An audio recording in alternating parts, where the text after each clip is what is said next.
يا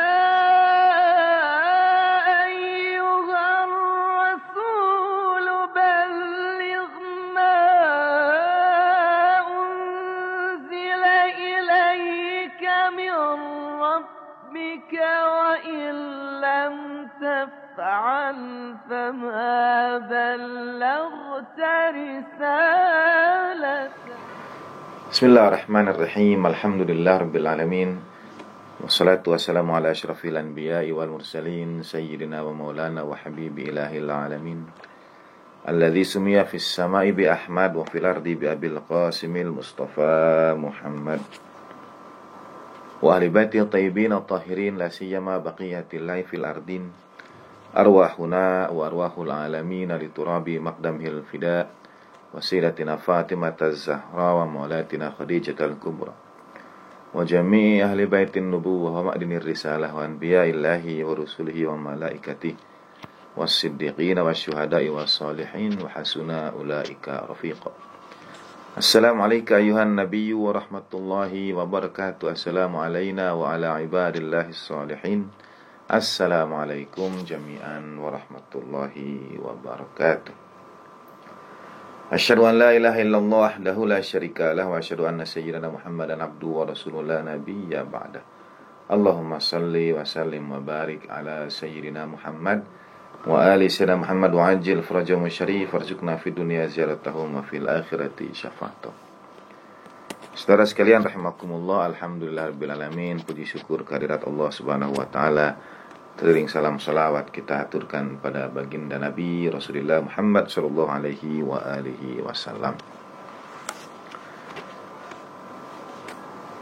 Dunia sekarang ini dihadapkan pada tantangan yang tidak pernah dihadapi oleh zaman sebelumnya.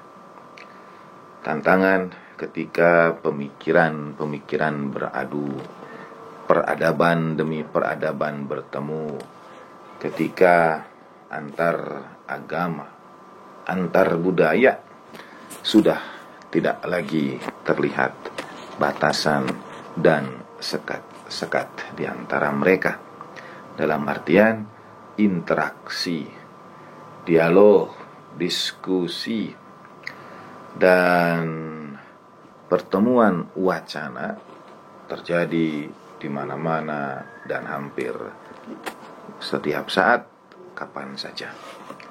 Dengan borderless technology, dengan kemajuan teknologi yang tanpa batasan, anak-anak kita, anak-anak muda, saudara kita semua akan diharapkan pada ragam pendapat. Anak-anak kita akan bertemu dengan banyak ide, banyak gagasan. Dahulu mungkin informasi bersumber dari guru kita di madrasah, dari kepala dusun di kampung kita. Kemudian dia berubah lagi mungkin dari media pada batasan kota, lalu batas wilayah, batas negara, dan lain sebagainya. Dunia teknologi terkhusus komunikasi telah membawa kita pada kenyataan. Kita dapat mengetahui apa yang terjadi di belahan dunia yang sangat jauh dari kita dan ikut merasakan apa yang terjadi itu, ikut memikirkan apa yang terjadi. Itulah dunia sekarang ini. Dan anak-anak, sekali lagi kita semua akan dihadapkan pada begitu banyak ragam isi kepala. Ambil contoh perdebatan tentang misalnya transgender, perdebatan tentang ateisme, perdebatan tentang feminisme, kedudukan perempuan, dan lain sebagainya. Mengemuka di mana-mana, perdebatan terjadi, diskusi tanpa henti, dan seterusnya.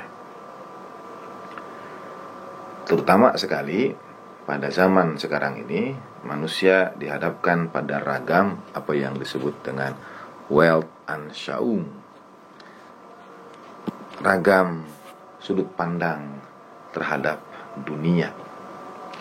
Dalam bahasa Persia disebut Jahon Bini. bagaimana perspektif kita memandang dunia, world view, bagaimana kita memahami pertanyaan asasi yang merupakan pertanyaan paling awal dan saya kira juga akan abadi, dalam artian berlangsung berabad-abad.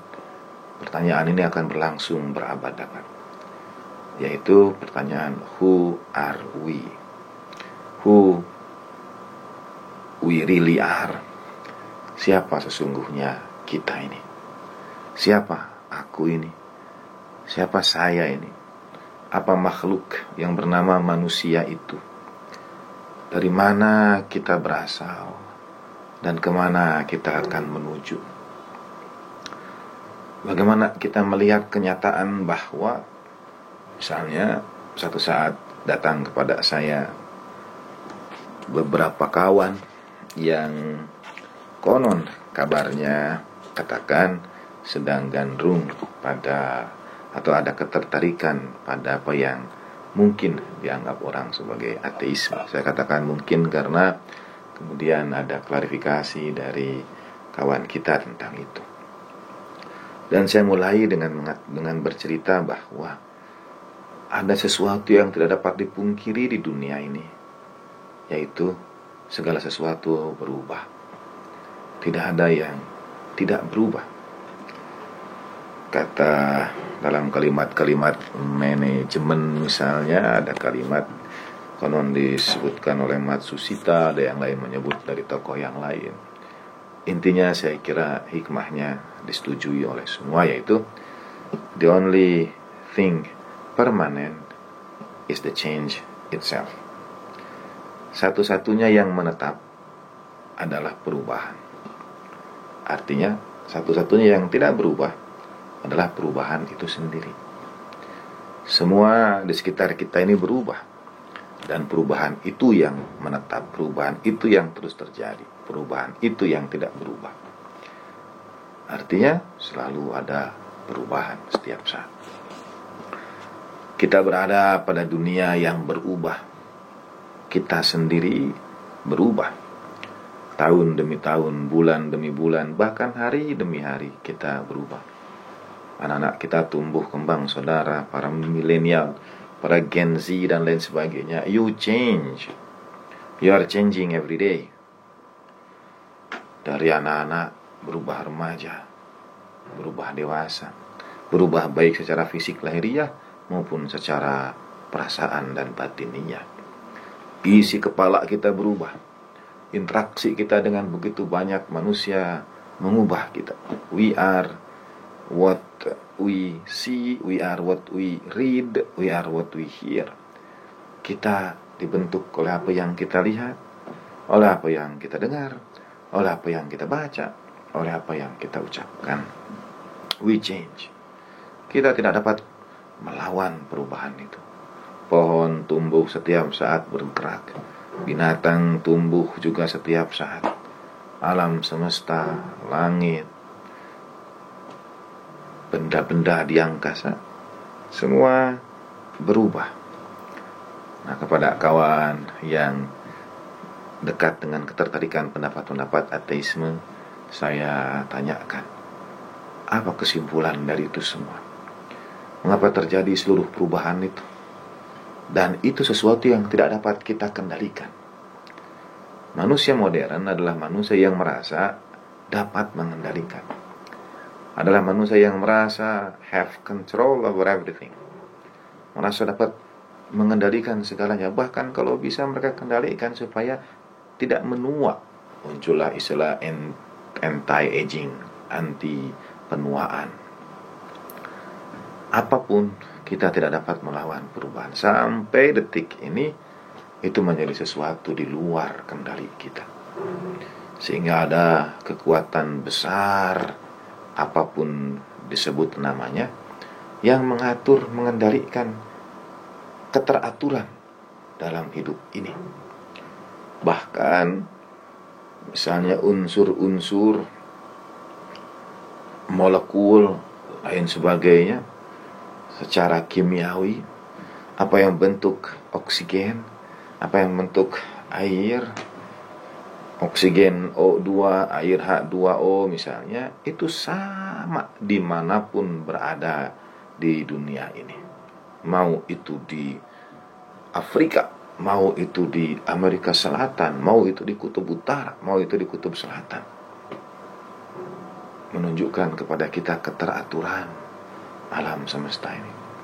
Bagaimana bumi berpendar pada orbitnya, bagaimana bulan menjadi penunjuk waktu yang juga terhubung dengan pasang surut air laut dan sebagainya, menunjukkan sebuah kekuatan maha besar itu. Kawan ini kemudian mengatakan, saya percaya pada kekuatan yang besar itu, tapi mungkin untuk sementara saya tidak menyebutnya sebagai Tuhan. Baik, saya bilang, tidak masalah, tapi sudah satu langkah lebih maju. Belum dia menyebut Tuhan, tapi dia percaya dengan kekuatan besar. Dan Allah Subhanahu wa ta'ala dalam Al-Quran juga mengingatkan kita semua, billahi minasyaitonir rajim, qulid'ullaha awid'ur rahmana ayyamma tad'uhu falahul asmaul husna. Serulah dia, katakanlah dia, panggillah dia itu Allah atau Ar-Rahman, Sang Maha Pengasih. Dengan apapun kau sebut dia dengan D besar, maka bagi Allah Ta'ala segala nama yang indah. Karena Allah Subhanahu wa Ta'ala memang tidak secara khusus dalam tanda petik, Allah Ta'ala mukhalafatul hawadithi, berbeda dengan makhluk. Pada makhluk ada nama-nama yang merujuk pada kita dengan struktur, merujuk pada nama saya dengan komposisi wajah dan tubuh seperti ini. Maha suci Allah Subhanahu wa ta'ala dari menyerupai makhluknya. Nah, ketika kawan saya ini sudah percaya pada kekuatan besar, itu sudah sebuah langkah untuk memahami bahwa dirinya berada dalam perubahan yang menetap, dalam sesuatu yang kontinu. Dalam Islam kemudian disebut, terutama dalam perjalanan ruhaniyah manusia, disebut sebagai perjalanan menuju kesempurnaan. Saudara sekalian rahimakumullah, terima kasih bagi saudara sekalian yang telah mengikuti kajian-kajian di Mishkat TV ini. Serangkaian kajian tasawuf bersama guru kita sama Dr. Ustaz Khalid Al-Walid. Ada juga kajian-kajian dari para guru, kajian-kajian yang diberikan dalam senarai paket-paket, ada paket tasawuf dan lain sebagainya. Juga ada kajian doa iftitah yang masih menyisakan beberapa bagian, terutama bagian-bagian akhir dari doa itu. InsyaAllah kita akan melanjutkannya pada waktunya. Izinkan pada rangkaian kajian kali ini adalah kajian yang baru. Itu kajian di depan saudara, depan saya ini ada 2 buah kitab yang sebetulnya satu kitab yang sama, yaitu dengan judul Muhadharat fil Ilahiyat, kajian ilahiyah. Muhadharat adalah sering dinisbatkan juga pada ceramah diterbitkan pertama kali di Republik Islam Iran. Tapi edisi yang saya pegang sekarang diterbitkan oleh Al-Atabah Al-Abbasiyah Al-Muqaddasah, pengelola haram atau pusara Hazrat Abul Fadil Abbas alaihi afdhalut tahiyat wa taslim di Karbala, Irak. Secara khusus, Al-Ilahiyat adalah kitab atau buku yang ingin memberikan wealth and shaung itu, ingin memberikan world view, ingin memberikan pandangan bagaimana memandang dunia, ingin menjawab bagaimana memaknai hidup, melihat permasalahan-permasalahan yang terjadi dan mencari jawabannya, terutama dari sisi agama. Beliau penulisnya adalah Al-Allamah Al-Muhaqqiq Ayatullah Ja'far Subhani, di antara sahabat Allah yarham juga. Seorang muhaqqiq besar, peneliti besar, penulis kitab-kitab rujukan, menulis kali ini tentang ilahiyat. Menjadi bahasan yang sangat populer dan membimbing kita memahami makna beragama sejak mulai dari awalnya. Misalnya mulai dari kajian tentang tauhid, kajian keesaan Allah Subhanahu wa taala. Al-ilahiyat sendiri sering terjemahkan menjadi teologi. Misalnya Donesh Kadeye Ilahiyat di Universitas Teheran itu diterjemahkan menjadi fakultas teologi. Dan para guru besar yang kita kenal seperti Asy-Syahid Murtadha Mutahhari itu adalah para pengajar di kampus teologi ini. Bahasan-bahasan ketuhanan tentang keagamaan. Memang dalam bahasa Indonesia kata ilahi itu menjadi sesuatu yang divine. Dalam bahasa Inggris sesuatu yang bersifat ketuhanan, bersifat ilahiyah. Nah, kajian ilahiyat ini ingin membincangkan agama. Jadi kajian-kajian keagamaan secara khusus berkaitan dengan worldview. Untuk judul memang bagusnya kajian-kajian ilahiyat begitu ya. Nah, dalam buku ini kita akan membahas mendaras insyaallah buku ini.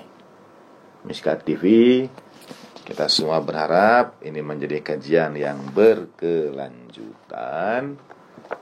Karena itu untuk berkelanjutan kita berpedoman kepada buku. Jadi kita membahas buku, mengkaji buku. Bagi Syekh Ja'far Subhani, guru-guru beliau, kedua orang tua beliau, bagi guru-guru kita, bagi Allah yarham, sebagai tawasulan kita insyaallah memulai kajian karya beliau ini. Bagi yang meringkas yaitu Al-Ustadz Al-Muhaqqiq Ali Ar-Rabbani Al-Ghulpayagani. Bagi setiap orang yang menghadirkan kebaikan mereka melalui karya ini. Bagi semua yang terlibat, para kru dan sebagainya, setiap orang yang punya hak atas diri kita, mari kita mulai dengan hadar hadiah tawassulan, izin dan mohon kemudahan dari Allah Subhanahu wa taala. Bi barakati ummil kitab. Al-Fatihatu ma'as salawat. Allahumma shalli ala sayyidina Muhammad wa ali sayyidina Muhammad. Allahumma shalli ala sayyidina Muhammad wa ali sayyidina Muhammad.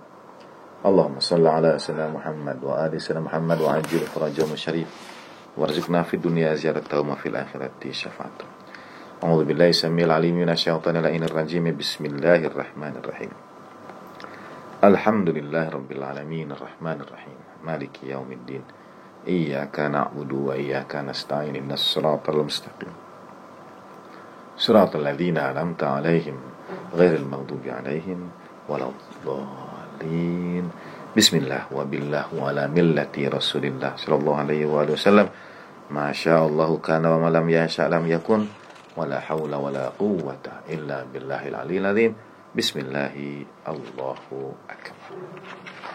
Baik, terima kasih atas doa-doa saudara.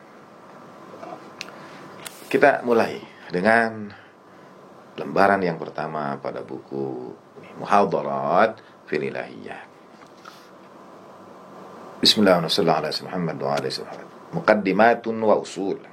Bagian tentang pembukaan dan pokok-pokok dasar-dasar. Segala sesuatu mesti dimulai dengan dasar, dengan pembukaan.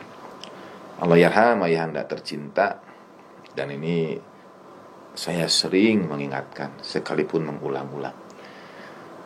Allah yarham menyampaikan kepada kami, pada kita semua, bahwa bagian terpenting dari belajar memahami agama, mungkin kita punya banyak persoalan, pertanyaan, permasalahan. Tapi kata Allah yarham, sesungguhnya bagian terpenting dari beragama, atau bahkan dari apa yang disebut dengan berfilsafat, itu sebetulnya bukan tentang bagaimana mencari jawaban yang benar. Karena boleh jadi banyak jalan menuju Roma. Boleh jadi menuju angka 5 itu banyak opsi dan pilihan. Bisa 2 tambah 3, bisa 4 tambah 1, bisa 7 kurang 2, dan lain sebagainya. Banyak jalan menuju Roma, banyak jalan menuju angka 5. Sehingga keberagamaan itu bukan hanya tentang bagaimana mencari jawaban yang benar, melainkan lebih dari itu sesungguhnya diawali dengan bagaimana merumuskan pertanyaan yang benar. Merumuskan pertanyaan yang benar itu adalah setengah dari pencarian jawaban. Kadang orang akan berkutat dan berdebat dalam sesuatu yang sebenarnya tidak perlu diperkutat dan diperdebatkan. Mereka jatuh pada rumusan pertanyaan yang keliru. Di sini nanti kita akan lihat contohnya. Misalnya tentang definisi at-ta'rif. Segala sesuatu biasa dalam mukaddimat dan usul itu diawali dengan definisi, supaya kita sepakat dulu apa yang dimaksud dengan A, apa yang dimaksud dengan B. Pernah satu saat Mulla Nasruddin itu dipanggil menghadap raja, dan konon ia dituduh telah menyebarkan kebimbangan di tengah-tengah pemuda di kerajaan waktu itu. Mulla Nasruddin datang, dan ceramah beliau itu membuat resah status quo, membuat resah para sesepuh. Atau orang memandang ini Nasruddin ini mengajarkan sesuatu yang tidak baik, sesat dan menyesatkan, gitu. Jadi mereka alih-alih tabayun datang pada Mulla Nasruddin, mereka datangnya pada raja. Alih-alih berdiskusi supaya jelas pada Mulla Nasruddin, mereka gunakan tangan penguasa. Datang pada raja dan berkata, "Raja, ini Mulla Nasruddin sudah menyesatkan umat. Kau harus panggil dia." Gitu. Akhirnya karena desakan dan seterusnya, mungkin anggaplah ini ibarat seperti kelompok yang minta satu kelompok lain untuk dilarang, tapi tidak mau datang ke kelompok itu untuk berdiskusi, berdialog, menyampaikan pandangan, pendapat. Langsung saja pada otoritas, langsung saja pada penguasa, gitu. Nah, raja memanggil, lalu Mulla Nasruddin datang, dan di balairung istana itu sudah berkumpul ini para sesepuh. Di antaranya mungkin sesepuh keagamaan yang berbaris rapi menunggu dijatuhkannya vonis pada Mulla Nasruddin yang dianggap menyebarkan kesesatan. Raja sampaikanlah bahwa yang hadir di sini merasa kau ini meresahkan, kau ini sesat dan sebagainya. Dan sekarang bagaimana pendapatmu? Bagaimana menurutmu? Raja, sang penguasa, cukup bijak untuk tidak dengan seketika menjatuhkan hukuman sebelum mendengarkan pembelaan.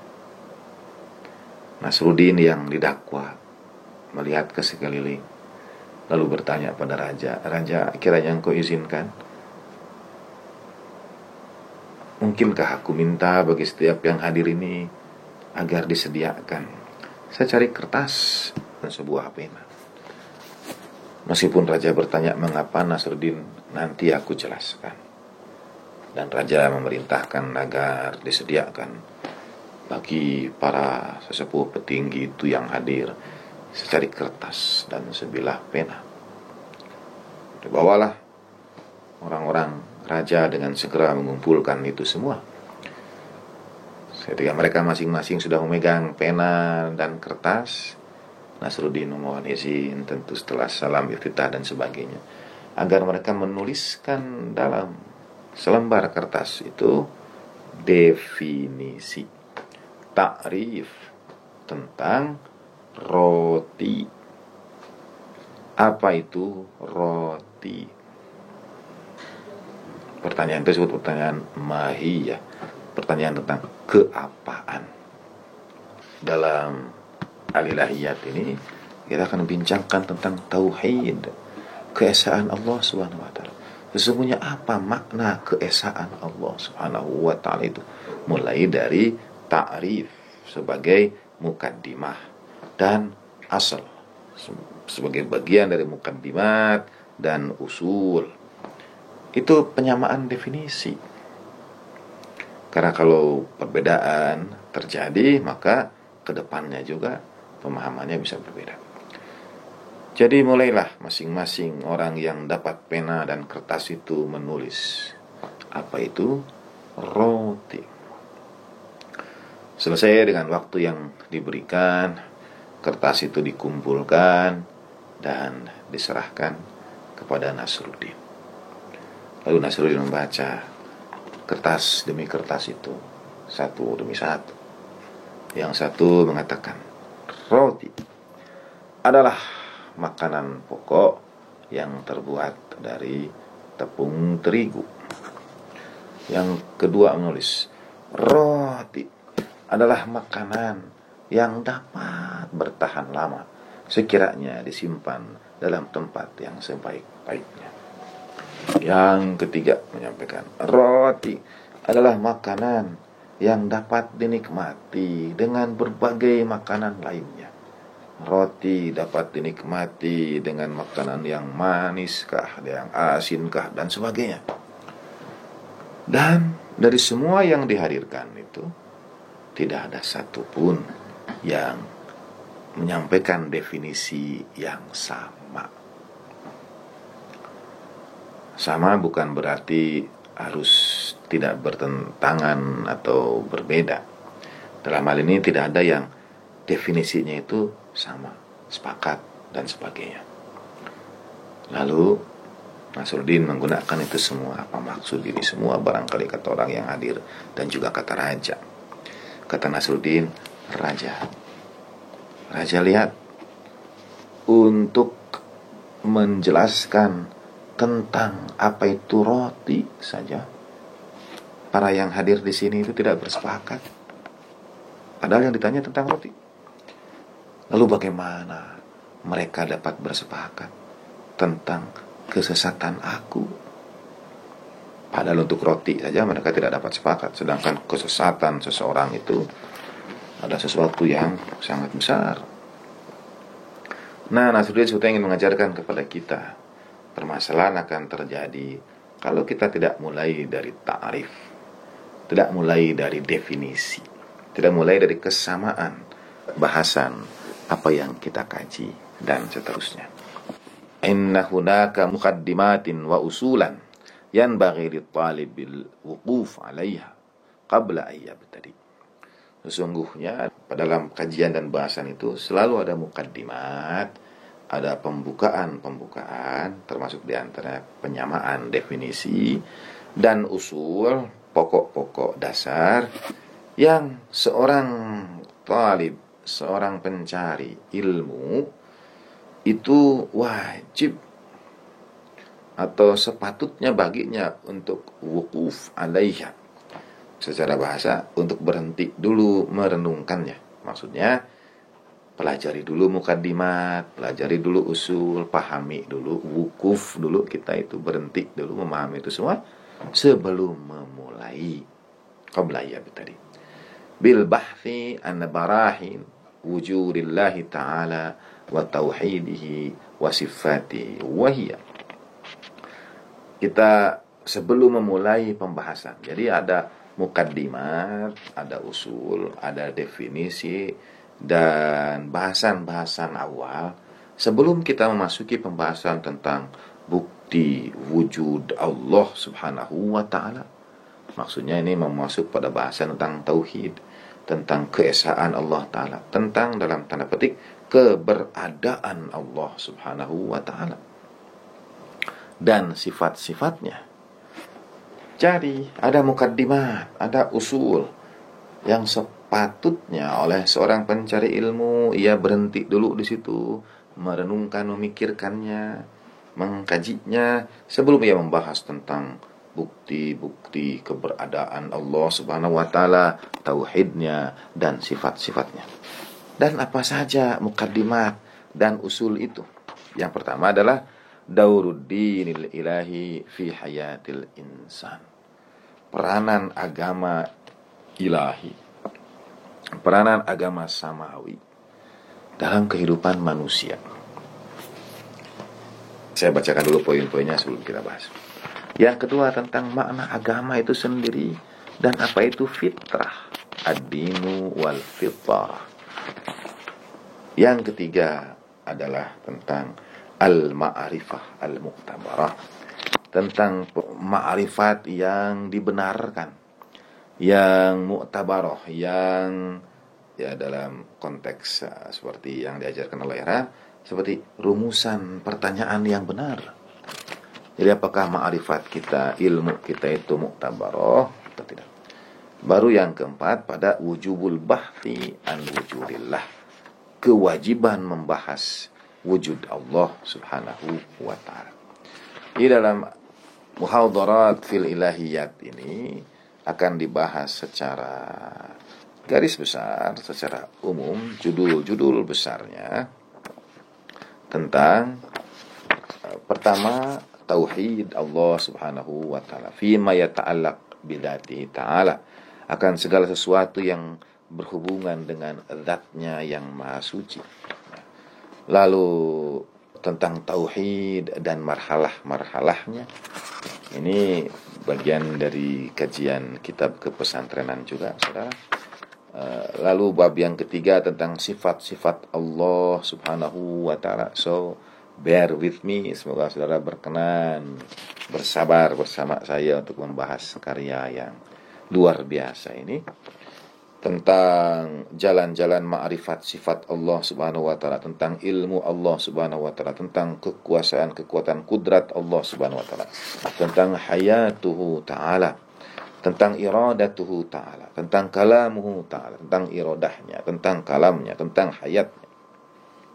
Lalu pembahasan tentang keadilan Allah Subhanahu wa ta'ala fi mabahithil adli wal hikmah, keadilan dan hikmah ilahiyah, hikmah rabbaniyah. Ini semua akan membentuk world view kita, membentuk world anschaung kita, sudut pandang kita terhadap dunia. Bagaimana menjalani peran yang kita berada di dalamnya. Kita ini siapa, dari mana kita berasal, kemana kita menuju, apa yang harus kita lakukan, dan lain sebagainya. Tentang akal, misalnya tentang at-tahsin wa taqbih al-aqliyain.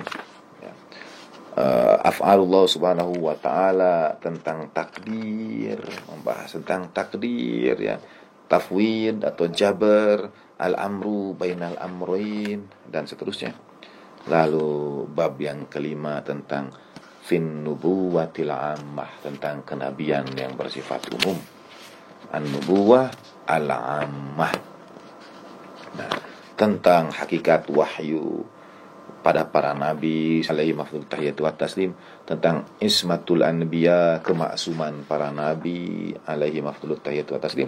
Lalu bahasan tentang an-nubuwah al-khassah, dibedakan ada kenabian yang bersifat umum dan kenabian yang bersifat khusus.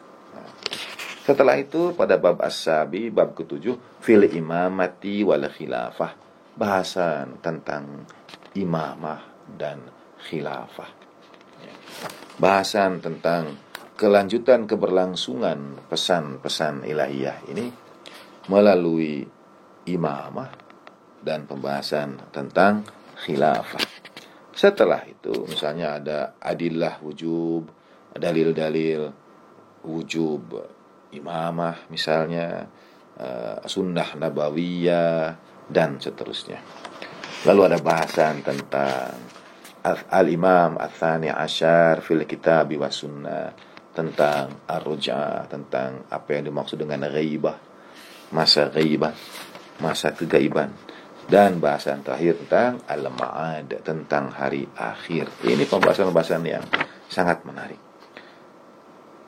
tentang an-nafsul insaniyah ba'dal maut, ruh atau diri manusia, ruh manusia setelah kematian, tentang al-qabr wal barzah, alam kubur dan alam barzah, tentang al-hisab wasyuhud, tentang al-mizan was-sirat, tentang asy-syafa'ah fil qiyamah, dan seterusnya dan seterusnya.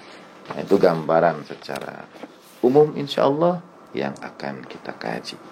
Dimulai dengan bahasan-bahasan mukaddimat. Nah, ini sebagai bahasan awal. Bahasan mukaddimah ini misalnya dimulai dengan sebelum masuk. Karena kalau bagian ini lalu terhenti, ya apa yang tadi saya baca dalam daftar isi juga akan kehilangan signifikansinya. Yaitu dauruddinil ilahi fi hayatil insan. Peranan agama. Sebetulnya apa itu agama? Kita kembali pada definisi. Sebagai bagian dari mukaddimat. Peranan agama dalam kehidupan, itu mungkin judul besar. Orang sekarang zaman modern ini kemudian akan bertanya, apa agama punya peranan? Memang agama berperan dalam kehidupan. Apakah agama memberikan kepada kita rezeki kita, urusan pekerjaan kita? Dunia sekarang tanpa batas, sekali lagi saudara, akan anak-anak kita, saudara, Gen Z, millennials, akan dihadapkan pada ragam pendapat mengisi otak, kepala, batin anak-anak kita. Pertanyaan misalnya, peranan agama ilahi dalam kehidupan manusia. Orang akan bertanya, memang agama punya peran. Apa peran yang dimaksud oleh agama? Ini contoh dalam diskusi itu ya. Saya kira kita berbuat baik saja pada sesama manusia. Tidak perlu ada bimbingan khusus dari agama. Satu saat di Australia saya punya kenalan seorang yang tertarik pada kajian-kajian ateisme. Ceritanya misalnya banyak mungkin berasal dari interaksinya dengan orang-orang beragama. Boleh jadi yang merasakan kekecewaan dan sebagainya, yang secara definisi harus dipisahkan. Saya biasa membagi pada anak-anak mahasiswa, saya selalu sampaikan, bedakan. Ada agama dan ada keberagamaan. Ada agama dan ada cara kita menjalankan agama. Sudut pandang kita memahami agama. Tolong jangan campur adukan. Sama seperti analoginya, ada Al-Quran dan ada penafsiran terhadap nilai-nilai Al-Quran itu.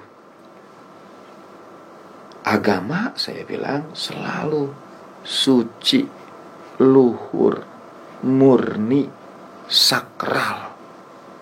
Itu agama. Tapi cara kita menjalankan agama boleh jadi sangat jauh dari kesucian, sangat jauh dari kemurnian, sangat jauh dari nilai-nilai sakralitas. Jangan campur adukan keduanya. Saudara mungkin kecewa dengan perilaku orang, bukan berarti saudara kecewa dengan agamanya. Kecewalah dengan perilakunya. Jangan hubung-hubungkan dengan agamanya, atau ada sesuatu yang salah, ada missing link di situ. Agama sakral, keberagamaan profan. Profan artinya lawan dari sakral. Sakral sesuatu yang luhur, murni, suci, bersih, terjaga, terpelihara. Itu agama. Tapi keberagamaan adalah cara kita menjalankan agama.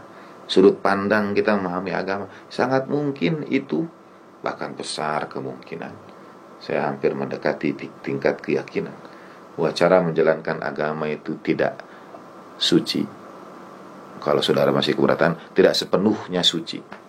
Tapi saya yakin karena itu semua berangkat dari penafsiran kita, berkubang dengan keakuan dan ego kita. Bagaimana dapat dikatakan suci? Misalnya ya, ala ayyi hal, ada agama dan ada keberagamaan. Cara orang menjalankan agama, dan bisa jadi sangat berbeda. Ketika kita menjawab pertanyaan asasi, Apa peran agama dalam kehidupan? Memangnya kita memerlukan agama atau tidak? Nah, untuk menjawabnya kembalilah kepada definisi. Kalau begitu kita maknai apa itu agama. Dalam sependek yang saya tahu, koreksi kalau saya keliru, di Malaysia sebetulnya agama itu lebih dikenal dengan ugama, ya, pakai ugama. Nah, izin saya cek saudara, ada agama, ada ugama, ya, di dalam bahasa Melayu, ya. Kadang digunakan kata ugama, pakai u. Yang menarik, dalam definisi modern, ugama adalah varian dari agama. Jadi ini sinonim saja. Ada agama, ada ugama. Jadi ya Singapura, Majelis Ugama Islam, pakai u sekali lagi ya, bukan a. Majelis Ugama. Sebetulnya kalau menilik kepada akar katanya, dari turunan Sanskerta,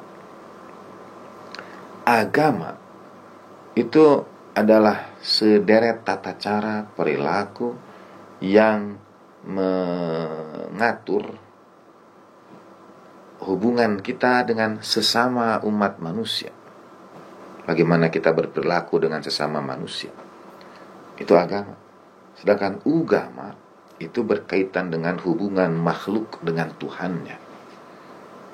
Agama dan ugama dalam bahasa agama, istilah kajian dalam agama Islam sekarang, hablum minan nas dan hablum minallah. Jadi agama itu adalah hablum minan nas, ugama hablum minallah. Pengertian secara linguistik, secara bahasa. Tentu sekarang kita pahami agama itu dalam bahasa Indonesia, ya hablum minallah, hablum minan nas, dan hablun dengan alam semesta seluruhnya. Tapi itu antara agama dan ugama. Untuk sampai pada definisi tentang agama, adin. Karena kalau kita masuk karena definisi itu erat kaitan dengan bahasa. Begitu kita masuk agama, ugama, ya berhubungan dengan serangkaian norma, sederet aturan, sebaris nilai yang menghubungkan kita dengan sesama umat manusia, kita dengan Sang Pencipta kita. Jadi a set of standards, beberapa standar yang ditetapkan. Agama menetapkan itu. Misalnya menghormati yang lebih tua, menyayangi yang lebih kecil. Itu norma-norma standar yang ditetapkan oleh agama. Kalau merujuk kepada bahasa Arab dalam Islam, agama itu ad-din, din. Dan din itu juga dekat maknanya dengan utang, dain, utang. Sehingga ada yang berpendapat juga agama itu definisinya sebagai utang, sederet kewajiban yang kita bayar sebagai utang terhadap nikmat yang Sang Pencipta karuniakan pada kita. Apa itu? Nikmat keberadaan kita, nikmat wujud kita ini, nikmat kehadiran kita ini, nikmat diciptakannya kita ini, nikmat kita ini kita ini ada, kita ini hadir, kita ini wujud. Itu nikmat dari Allah Subhanahu wa taala. Hadir kita. Saudara melihat, mendengar, merasakan, membaca, menyimak nikmat kehadiran melalui karunia kedua orang tua kita, guru-guru, keluarga besar kita semuanya. Ini nikmat yang sangat besar, dan kita membayar nikmat ini, bersyukur atas nikmat keberadaan ini dengan beragama, dengan menjalankan agama. Maka setiap kewajiban agama, meskipun disebut taklif, dan kita ini mukallaf, orang yang dibebankan kewajiban, sesungguhnya semua kewajiban itu adalah jalan kita, sarana kita, wasilah kita untuk bersyukur kehadirat Allah Subhanahu wa taala atas nikmat teramat besar, nikmat keberadaan. Orang atau dalam bahasan ini sering disebut dengan utang eksistensial. Existential debt. Utang eksistensial. Karena itu dia disebut din. Menarik, dalam definisi ini, bab asal dan mukaddimat dalam definisi ini, agama secara bahasa Sanskerta adalah sederet aturan norma yang membimbing kita, mengatur hubungan kita dengan sesama manusia, hubungan kita dengan Tuhan, dengan Sang Pencipta. Secara bahasa Arab, din itu adalah dain, agama itu adalah utang. Utang apa? Keberadaan kita, wujud kita. Maka seluruh kewajiban agama adalah sarana kita menyicil utang, yaitu ibadah. Walaupun disebut taklif, kewajiban, beban, sesungguhnya adalah ungkap syukur kehadirat Allah Subhanahu wa taala. Kesempatan menunaikan syukur kita kehadirat Allah Subhanahu wa taala.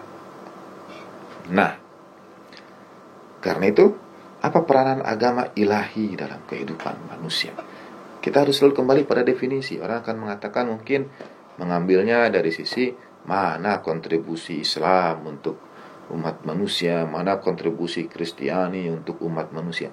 Apakah kehidupan jadi lebih baik di tengah orang yang banyak Islamnya, banyak Kristennya, dan berbagai penelitian lainnya? Itu akan kembali kepada definisi tentang agama, makna dari agama itu sendiri. Charles Kimball pernah menulis sebuah buku yang pernah diskusikan waktu saya ingat menghadirinya, oleh era menjadi narasumbernya, When Religion Becomes Evil. Judul Indonesianya, Kala Agama Menjadi Bencana. Kita seizin dan ridha Allah Subhanahu wa taala, Allah taala antarkan melalui masa teramat berat pandemi COVID-19 dengan segala sesuatu yang kita jadikan pelajaran di dalamnya, kehilangan besar kita, hikmah teramat besar juga yang kita dapatkan. Semoga semuanya mengubah kita menjadi, dalam riwayat dari Sayyidina Husain ibn Ali bin Abi Thalib radhiyallahu ta'ala wa alaihi wa taslim, Tuhanku, afabil musibati adabtani, mestikah dengan musibah engkau mendidik kami? Mestikah kita ini berubah menjadi pribadi yang lebih baik harus melalui tahapan berat musibah lebih dahulu dan seterusnya. Sekian banyak jiwa kembali ke hadirat Allah Subhanahu wa taala pada masa pandemi ini. Kita berdoa semoga sebagaimana yang disampaikan dalam sebuah riwayat, orang-orang yang kembali ke hadirat Allah taala antara lain melalui cobaan ujian seperti wabah, pandemi, itu Allah taala tuliskan sebagai orang yang insyaallah beroleh derajat syahadah, syahid di jalan Allah Subhanahu wa taala. Doa kita insyaallah. Nah, telah diberi ujian yang sangat berat, orang lalu melihat di mana peran agama, bertanya tentang peran agama, mengemukakan data juga, apakah COVID ini number one penyebab hilangnya jiwa di dunia? Ternyata COVID masih kalah oleh sering disebut silent killer, pembunuh diam-diam. Dan ini sekali lagi istilah umum saja ya, bukan berarti dia membunuh atau berarti penyebab kematian seseorang. Yang lebih banyak bukan karena disebabkan oleh COVID. COVID kan umumnya itu memicu sesuatu yang sebetulnya sudah lama diderita, sudah lama mendera. Di atas COVID itu ada silent killer, ada number one penyebab kematian tertinggi di seluruh dunia. Sekali lagi ini hitungannya dunia, COVID mendunia, dan ada silent killer di seluruh dunia, yaitu heart attack, serangan jantung. Serangan jantung itu silent killer, itu pembunuh nomor satu. Jadi kita harus menjaga kondisi kita dan lain sebagainya. Nah, di atas COVID itu ada heart attack, gitu ya, serangan jantung. Dan itu tiap hari, harian. Artinya kalau COVID mungkin ada musiman, dia merajalela. Heart attack ini dari dulu berpuluh tahun yang lalu sampai sekarang itu masih terus harus selalu diwaspadai. Rajin olahraga, pola hidup yang sehat dan sebagainya sangat membantu.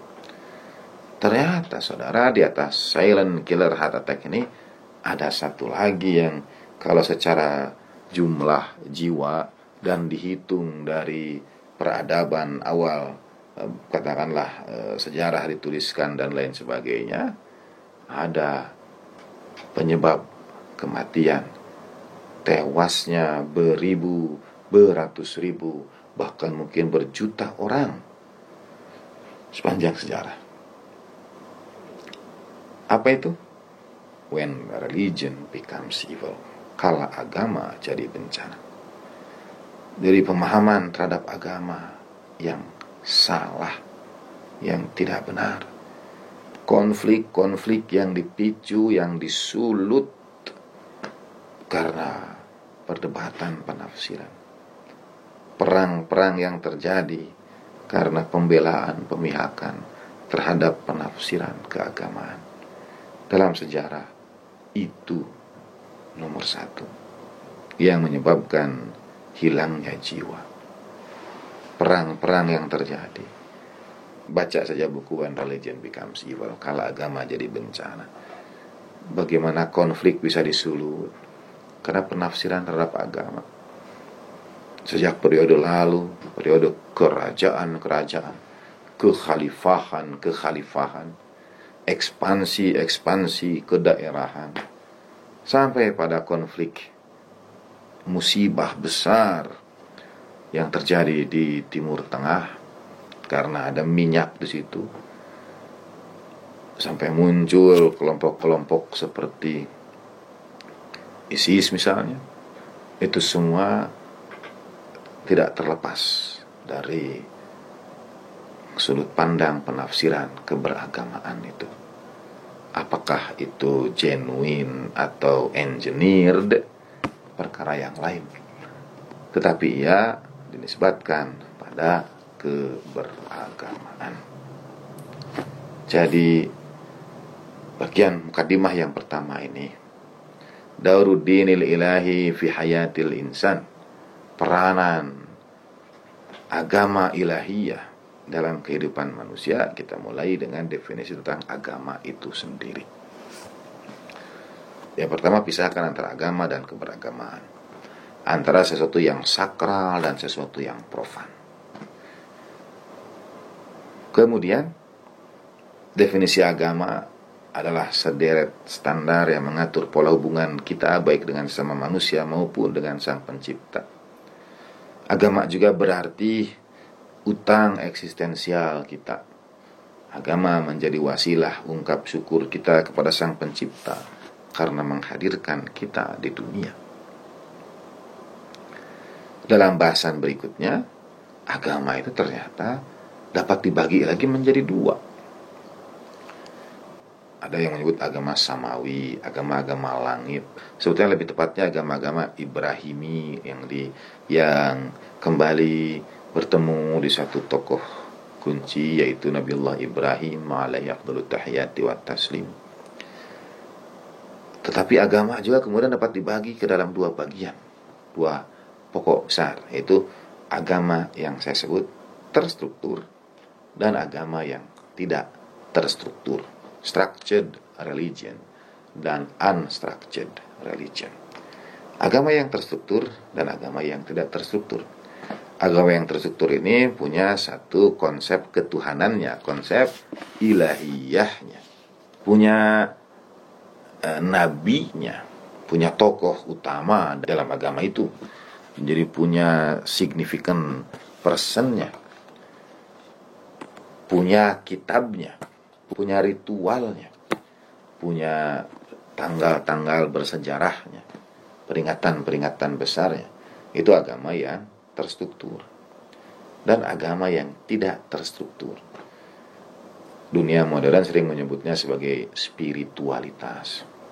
Jadi sesuatu yang bersifat mistik, percaya pada Tuhan tetapi tidak harus menjalankan satu agama tertentu. Agama tertentu ini agama yang terstruktur. Panduannya ya berbuat baik pada orang, mengolah batin, mungkin membersihkan pikiran dan lain sebagainya. Tapi tidak ada tokoh besar tertentu seperti Nabi, tidak ada kitabnya, seperti tidak ada kitab sucinya, atau mungkin mengambil dari berbagai kitab suci yang ada dan sebagainya. Tidak ada ritual yang dijaga dalam Islam, bulan suci Ramadan, ibadah haji, peristiwa bulan Muharram, bulan Rajab, bulan Syaban, dan seterusnya. Ini agama terstruktur dan agama tidak terstruktur. Dan barulah setelah itu semua kita lalui, kita akan melihat bagaimana sesungguhnya peranan agama ilahi dalam kehidupan manusia itu. Nah, insya Allah kita lanjutkan pada waktu yang akan datang. Terima kasih saudara atas baik perhatian saudara. Kajian kita adalah kajian Al-Ilahiyat dari kitab Al-Alamah Asy-Syaikh Ayatullah Ja'far Subhani. Terima kasih pada perhatian saudara dan all crew. Terima kasih kepada Miskat TV. InsyaAllah kita jumpa lagi pada waktu yang akan datang.